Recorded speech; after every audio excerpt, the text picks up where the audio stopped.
All right, welcome back, everybody. We have Robin Stevenson with us right now. And before I say anything about her, I'll just ask her to introduce herself. Robin? Hi, I'm Robin Stevenson. I'm happy to be here. I live out on Vancouver Island on the west coast of Canada, and I've been involved in refugee sponsorship since 2015. All right, thank you, Robin. So before we start our interviews, we always ask our guests a couple of silly questions. And so I want to ask you those questions. So Robin, growing up, what was your dream job? My dream job growing up was, well, I had two. When I was a really little kid, it was to be a writer. And then by the time I was a teenager, I decided I was going to be a veterinarian. But what is your actual job? I'm a writer. I went back to my childhood dream job. So I write full time. I write books for children and for teenagers. That's awesome. If you won $50 million, what would you do with the money? What would you do with the money? Yeah, wow. I mean, that's one of those conversations that's so fun to have because there's you can think of so many amazing things that you could do with that amount of money that would make like such a difference in the world, right? Yeah. And I think the hard part would probably be actually choosing and trying to figure out, how do you decide what's more important or where that money can do more good. I'd pay for my kids' education, but beyond that, I would like to do something with that would make a difference in the world. But I think it would take some thought to figure out what that would be. Yeah, it is a lot of money, and a lot could be done. All right, Robin, you mentioned that you started like privately sponsoring refugees in 2015. Why don't you tell us a little bit more about that? Like, how did you start? What event or what triggered for you to actually take action? To start. So that was around the Syrian refugee crisis when that was really in the headlines. A friend and I and another writer decided we wanted to try to do something, and we actually did a fundraiser for Doctors Without Borders and asked Canadian writers and publishers to donate money for this Doctors Without Borders fundraiser. And then a friend of mine had heard that I had done that, and she was in the process of starting a sponsorship group. And I didn't know anything about sponsorship at that point, but she asked if I would be interested in joining. So my partner and I and my parents all ended up joining that sponsorship group. And we sponsored a Syrian family with 4 little kids. The youngest was just a baby when they arrived. And they arrived in summer of 2016. So they've been here, it'll be 5 years this summer. That's very sweet. But how many families or individuals have you sponsored so far? So since then, I've sponsored 6 more individuals, two couples and 2 separate individuals. Wow. And they're all here now except for one. We have one whose case is still being processed. So she's the sponsorship has been approved, but we're still waiting for her to actually be interviewed by the visa officer in the country where she is now. So hoping that will move soon as travel resumes and borders start reopening and so on. But that's been quite delayed because of the pandemic. But all the others are here and doing really well, working, going to school, and a number of them are sponsoring other refugees, which is really great to see. Yeah, that's really awesome. But what's your experience been like from the very first time you sponsored the first person? Like, what kind of challenges you went through? What kind of like good memories? If you could tell us a little bit more about that. Yeah. I mean, overall, it's been fantastic. It's been a really great experience. The people that we've sponsored have become friends. I feel really fortunate to have them in my life. I think the most challenging part probably is finding housing, in the city that I live in, Victoria. Housing is always difficult. I mean, not just for newcomers, it's for everybody. It's a very, very low vacancy rate. Housing is expensive. So that's usually the piece that I worry the most about is finding a nice place for people to live. So far, it's always worked out really well. And we've actually just been very, very lucky. People have landed in great apartments and houses and living situations. And we've been able to, people who wanted to live with a family, we've been able to find a family for them to live with. People who wanted to live on their own, we've been able to, to make that work. But that's usually the piece that I find most challenging. Fundraising is always a bit of a slog. It's fine. I don't, I think a lot of the stuff we've done has actually been really quite enjoyable. And so what I've kind of moved towards is just trying to raise money in ways that are more enjoyable for me.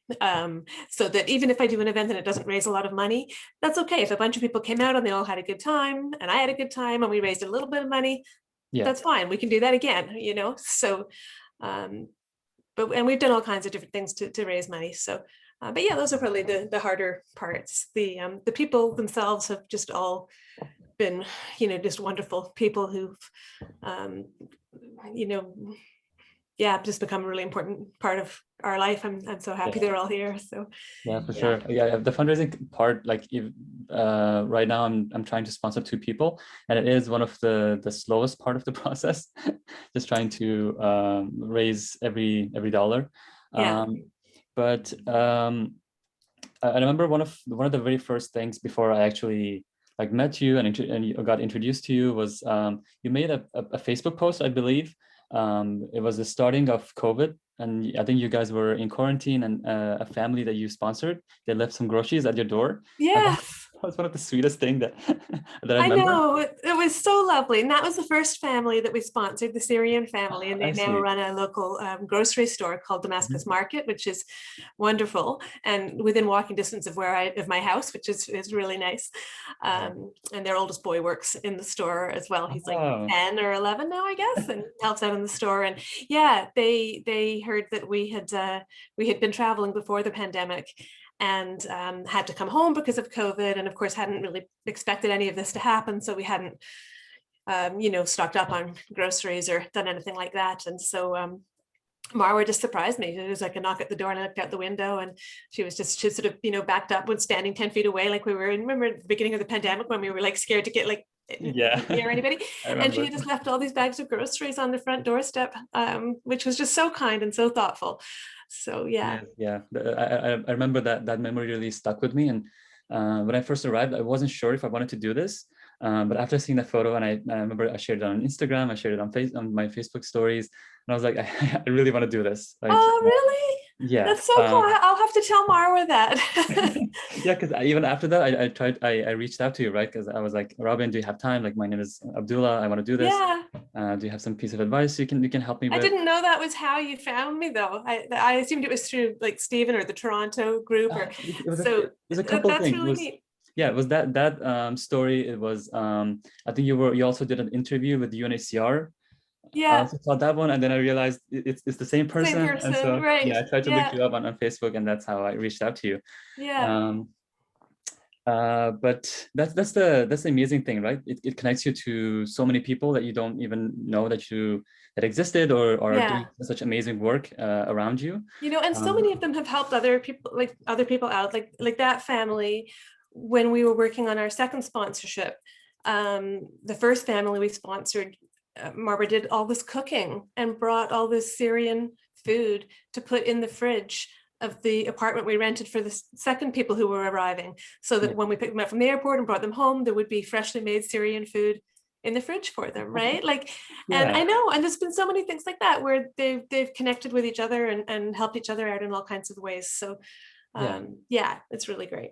Yeah, because like for us as normal citizens or permanent residents of Canada, for us it's I know it's hard work, and I know it takes a lot of time, but it's not a big deal for us. We just have to take a little bit of time out of our day to kind of work on their stories and claims and file the applications. But for them, it could be life-changing. It literally transforms their life. It is such a small thing to do. It really is. It's not difficult. It's such a small thing to do, and it makes such a huge difference. I mean, and for some people it's like literally life or death, right? Yeah, exactly. Like literally life or death. And for others it's the difference between sort of just being stuck in limbo in a situation where you can't work, can't go to school, just trying to survive, or being able to actually start in a new place where you're safe and pursue your dreams and live openly as who you are and go back to school. And, it's just huge. So I sort of feel like, now that I know that this is a fairly easy thing to do and I know how to do it, I can't imagine not doing it. Like, it would just feel really awful to not do this small thing when you know how much of a difference it can make. And I get that private sponsorship doesn't solve any of the larger systemic issues that lead to people becoming refugees, but for the individual that you sponsor, it's a huge thing, and it's not hard to do. So I would love to see more people getting involved. Very true. And speaking of other people, if you could give them like one message to encourage them to do this, like what would you say? What would you advise people who are new to this but want to start? Like, what would you tell them? Yeah, I mean, I would say find a group of people that you want to work with. I've done 5 groups now, and it's really and I'll just kind of think, who is in my life that I would like to be spending more time with, and is this something they might be interested in? And I'll reach out to them and put a group together. And it doesn't need to be a huge group. Mine have usually been 7 to 10 people. But I think just having a group of people that you're going to enjoy working with, that you think have similar ideas and values and are going to work well together, and that everybody contributes what they can. And if some people might be good at fundraising but not very available to help people after they arrive, other people might not like fundraising but be really great at helping look after the family's kids while they go to appointments, or everybody contributes what they can. And so just kind of valuing people's different contributions, and recognizing that some people will contribute more than others, and that's okay as well. It's just you just need to do the things that need to get done will get done, and the biggest part is just creating a pathway for someone to come to Canada that might not otherwise have that option. Yeah, that's very true. That's very good advice. Well, Robin, that's all the questions I had for you. Again, I appreciate your time and for you to agree to do this, and thank you so much. It's an absolute pleasure. I'm always happy to talk to people who are thinking about getting involved. So I'll just mention too, my website's robinstevenson.com. And if anybody wants to chat more about, how to get involved, or wants to hear more about sort of our experience, I'm happy to talk to people. So feel free to reach out through my website. Well, awesome. Thank you. Thank you, you. Robin. Bye. Have a good day. Bye.